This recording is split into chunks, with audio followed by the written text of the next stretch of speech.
এদিকে নদ নদীর পানি বাড়ায় বন্যার কবলে কুড়িগ্রামের বিস্তৃত এলাকা। গাইবান্ধা, সিরাজগঞ্জ, টাঙ্গাইলের নিচু এলাকায় ঢুকে পড়েছে বন্যার পানি। তবে পরিস্থিতির উন্নতি হচ্ছে সিলেট অঞ্চলে। এখন জন্ম সনদ দিয়ে খোলো বিকাশ স্টুডেন্ট অ্যাকাউন্ট। নিজের বিকাশ নিজে কর।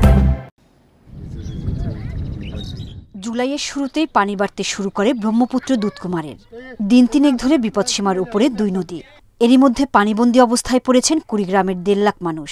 পাকশাক নাই, করতে পারি না, পানি খড়ি নাই, অন্য বাড়িতে যা আসি ডুবে গেছি। ছাগল ছাড়াই যে ঘরত ভেপাইছে, মানুষ বিড়বেন না পাই। ব্রহ্মপুত্র ঘাগটের পানি বাড়ায় গাইবান্ধার নিচু এলাকার বাসিন্দারা বাড়িঘর ছেড়ে আশ্রয় নিয়েছেন উঁচু জায়গায়। সবাই মিলে এখন মনে করছি ঘর থাকার মতো বুদ্ধি নেই, এখন আমরা পার হয়ে আসি।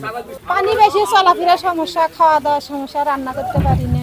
সিরাজগঞ্জে যমুনার পানি ঢুকে পড়েছে সদর উপজেলা, কাজীপুর, চৌহালি, বেলকুচি ও শাহজাদপুরের নিচু ও চর এলাকায়। বন্যার কবলে 5 উপজেলার 1.5 লক্ষাধিক মানুষ।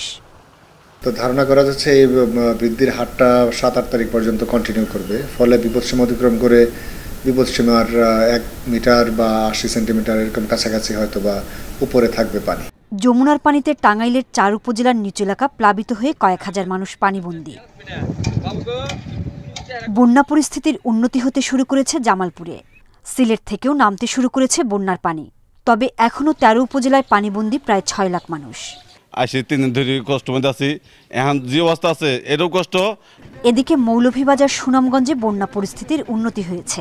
তবে নেত্রকোনার নিচু এলাকা থেকে পানি নামছে ধীর গতিতে। সোহেলি জাহান, ইন্ডিপেন্ডেন্ট নিউজ।